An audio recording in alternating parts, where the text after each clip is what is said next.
Welcome to Lunch Break Wisdom. Short ideas from the world's most influential books, designed for a quiet break between work, a commute home, or a moment to think more clearly. Today's episode explores one of the most remarkable books ever written, Confessions by St. Augustine. Written more than 1600 years ago, Confessions is often considered the world's first autobiography in the modern sense, but it is much more than a memoir.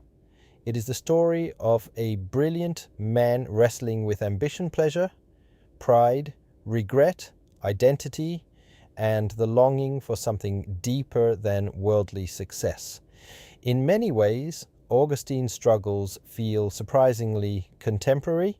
He sought achievement, he pursued relationships, he chased recognition, he delayed personal change, he rationalized unhealthy patterns. He wanted transformation while simultaneously resisting the sacrifices transformation demanded. If that sounds familiar, it is because the human condition has changed far less than we sometimes imagine. Augustine begins by reflecting upon one of his most famous insights. Our hearts are restless until they rest in you. Whether interpreted religiously or psychologically, this observation captures a universal experience. Human beings possess desires that seem difficult to satisfy completely. Achievement provides temporary fulfillment. Pleasure fades. Possessions lose novelty. Recognition requires constant renewal. People often reach milestones they once believed would complete them, or only to discover that the restlessness remains. Augustine invites readers to ask, what am I truly searching for? Another major theme of Confessions concerns the complexity of human motivation. Augustine famously recounts stealing pears as a teenager. What made this story memorable was not the theft itself. He didn't even particularly want the pears. He stole them because his friends were doing it. Because rebellion felt exciting. Because participating strengthened group identity. The episode illustrates an uncomfortable truth. People do not always act rationally. Sometimes individuals pursue behaviors that undermine their own well-being, not from necessity, but from impulse, peer influence, novelty, the desire to belong. Modern psychology has repeatedly confirmed this insight. Human beings are deeply social creatures. The people around us shape our habits, values, and decisions more than we often realize. Augustine's reflection encourages intentionality. Who influences me? What environments strengthen my better instincts? What communities normalize behaviors I may later regret? Another recurring theme in Confessions is the tension between knowledge and action. Augustine often knew what he believed would lead toward flourishing, yet he struggled to implement it. He wanted change, but not immediately. One of his most famous prayers captures this beautifully. Grant me chastity and self-control, but not yet. The honesty is almost humorous, yet it reveals something profoundly human. Many people simultaneously desire transformation and resist the discomfort it requires. They want health without changing habits, financial security without altering spending patterns, better relationships without difficult conversations, personal growth without sacrifice. Augustine reminds readers that recognizing this inner conflict is not failure. It is often the beginning of self-awareness. Another powerful idea involves the nature of identity. Throughout the book, Augustine experiments with various sources of meaning: academic success, romantic relationships, philosophical systems, social status. Each offers something valuable, yet none fully satisfy. This journey reflects a common human experience. People frequently build identity around roles, career titles, parental responsibilities, achievements, political affiliations. While these dimensions matter, problems emerge when identity becomes entirely dependent upon them. What happens when careers change? Children grow up? Recognition fades? Augustine suggests that lasting stability requires grounding identity in something deeper than external circumstances. The book also explores the role of memory. Augustine marvels at the mind's ability to store experiences, emotions, knowledge, and desires. He recognizes that people do not merely remember facts. They carry narratives about themselves, stories about who they are, what they deserve, what remains possible. These narratives profoundly shape behavior. If someone believes they are incapable of change, they often stop trying. If someone views past failures as permanent definitions, hope diminishes. Augustine's journey illustrates the possibility of rewriting personal narratives. The past matters, but it need not dictate the future. Another major theme concerns the influence of mentors and relationships. Augustine repeatedly acknowledges individuals who shaped his development: teachers, friends, family members, most notably his mother, Monica. Her persistence, patience, and unwavering concern became instrumental in Augustine's eventual transformation. This highlights an important truth. Very few people change entirely on their own. Relationships influence growth. Encouragement matters. Accountability matters. Compassion matters. The people surrounding us often become mirrors reflecting both our strengths and blind spots. The book also addresses the limitations of intellect alone. Augustine possessed extraordinary intelligence.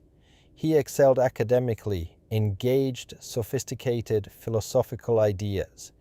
Yet intellectual brilliance did not automatically produce wisdom. Knowledge can inform, but wisdom transforms. People may understand nutrition while maintaining unhealthy lifestyles, study communication while neglecting relationships, master productivity systems while ignoring emotional well-being.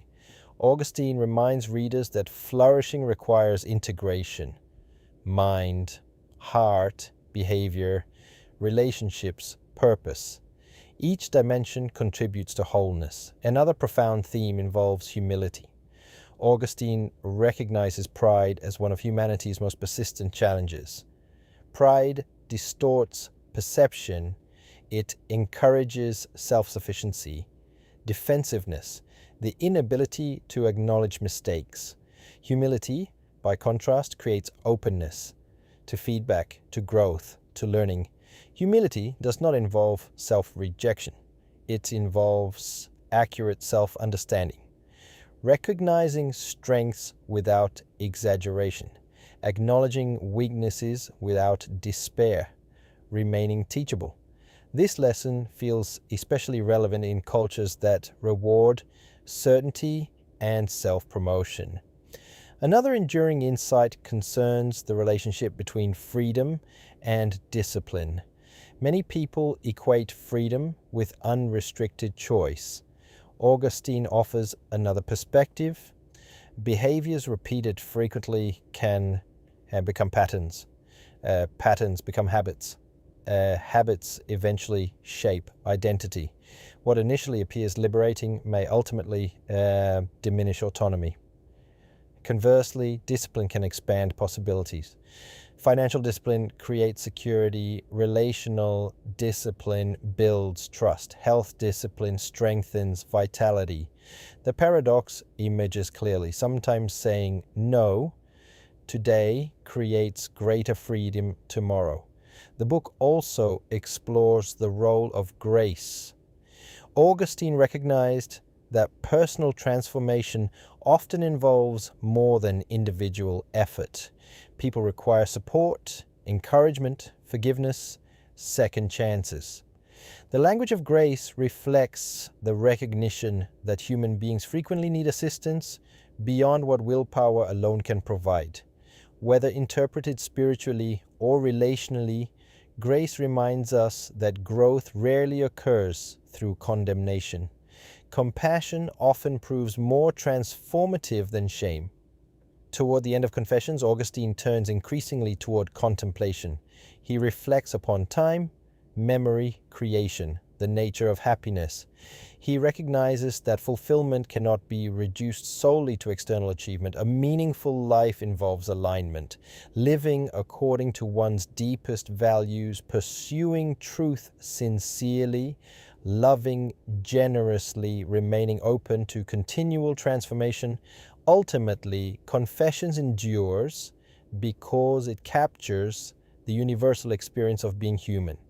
The longing for significance, the struggle with inconsistency, the desire for belonging, the fear of vulnerability, the hope that change remains possible. Regardless of one's religious commitments, Augustine's honesty offers comfort.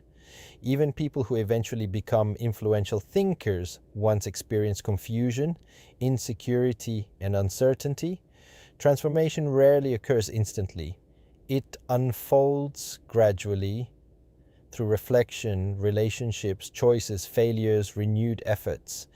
Perhaps the greatest lesson is this: the questions that matter most have remained remarkably consistent across centuries.